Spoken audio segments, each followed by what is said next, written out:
অরুণাচল প্রদেশ থেকে উছলপুকুরি ফেরার পথে নিখোঁজ হলেন গৃহবধূ 5 বছরের সন্তান। মেয়ের স্কুল ছুটি থাকার দরুন জুন মাসের 14 তারিখ অরুণাচল প্রদেশে কর্মরত স্বামীর কাছে ছুটি কাটাতে গিয়েছিলেন মেকলিগঞ্জ ব্লকের উছলপুকুরি গ্রাম পঞ্চায়েত এলাকার গৃহবধূ মোনালিসা অধিকারী ও তার নাবালিকা কন্যা। অরুণাচল প্রদেশের ইটানগরের স্বামীর কাছ থেকে 8ই জুলাই সকাল 11টায় বাড়িতে ফেরার জন্য কোচবিহারগামী লোকনাথ ট্যুর অ্যান্ড ট্রাভেলসের বাসে ওঠেন তারা। এরপর থেকেই নিখোঁজ তারা। উক্ত বাস পরদিন সকাল 6:40 নাগাদ গন্তব্যে পৌঁছলেও খোঁজ মেলেনি গৃহবধূ ও তার নাবালিকা কন্যার। গৃহবধূর স্বামী জগদীশ অধিকারী বারবার মোবাইলে নিজের স্ত্রী কন্যার সাথে যোগাযোগ করার চেষ্টা করলেও তার স্ত্রীর মোবাইল ফোন বন্ধ থাকায় কোনো যোগাযোগ করতে পারেননি। এরপর বিভিন্ন আত্মীয় স্বজনের বাড়িতেও খোঁজ না পেয়ে জগদীশ অধিকারী 9 জুলাই তারিখে ইটানগর থেকে রওনা দিয়ে 10ই জুলাই তারিখে কোচবিহার পৌঁছন ও লোকনাথ ট্যুর অ্যান্ড ট্রাভেলসের অফিসে গিয়ে জিজ্ঞাসাবাদ করেন। তারা জগদীশ বাবুকে জানায় যে তার স্ত্রী কন্যাকে তারা 9 জুলাই সকাল 6টায় কোচবিহার বাস স্ট্যান্ডে নামিয়ে দেন। এরপরই জগদীশ বাবু মানসিক দিক থেকে বিপর্যস্ত হয়ে প্রথমে মেকলিগঞ্জ থানায় যোগাযোগ করেন ও পরবর্তী সময়ে কোচবিহারের কোতোয়ালি থানায় লিখিত অভিযোগ দায়ের করেন। এ বিষয়ে কি বলছেন নিখোঁজ গৃহবধূর স্বামী ও আত্মীয় স্বজনেরা ও পরিচিত সুমন মণ্ডল, আসুন শুনে নেওয়া যাক। जगदीश अधिकारी আপনার কি হইতো?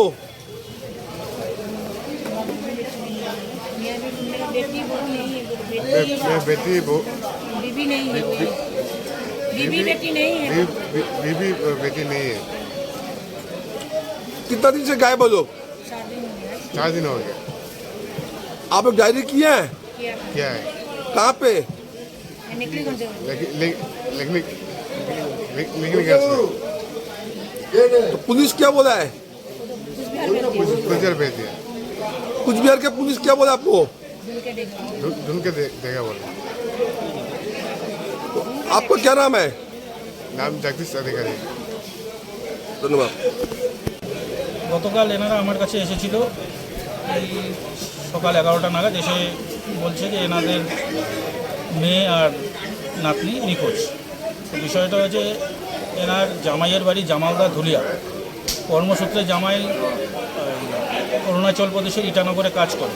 এবার মেয়ের স্কুল বন্ধ হওয়ার জন্য ওনার স্ত্রী স্বামীর কাছে ইটানগরে ঘুরতে গিয়েছিল গত 14 তারিখ, যেটা এফআইআরে মেনশন করা আছে।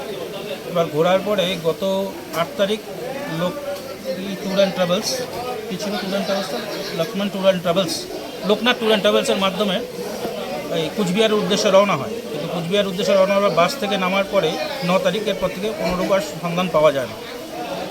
তো আজকে 12 তারিখ, গতকালকে তারা এসেছিল, কালকে এফআইআর করা হয়েছে। মেকলিগঞ্জ থানার পুলিশ বলেছে যে যেহেতু বিষয়টি কুচবিহারের সংলগ্ন এরিয়াতে কুচবিহারে করলে ভালো হয়, এখন পুলিশ তার ভূমিকা পালন করবে। তো আপাতত পুলিশ কি বলছে তোকে? এনাদের মারফত যেটা জানালো, পুলিশ তদন্ত প্রক্রিয়া শুরু করেছে।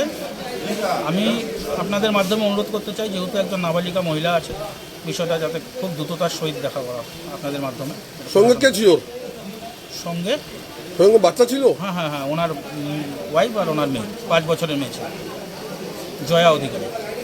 আচ্ছা, যে যে যে মহিলাটা হারাচ্ছে ওর বাড়ি কোথায়? ওনার বাড়ি আসাম, বিয়ে হয়েছে জামালদা ধুলিয়া। দুনিয়াতে বিয়ে হয়েছে। তা আপাতত নিখোঁজ আছে? নিখোঁজ আছে, গত 9 তারিখ থেকে নিখোঁজ। আপনার নাম কি? সুমন মণ্ডল। আপনি মেশিন কোর্টে কি পদে আছেন? আমি এখানে কর্মরত আছি, এখানে ল ক্লার্ক হিসেবে কাজ করছি। ধন্যবাদ আপনাকে।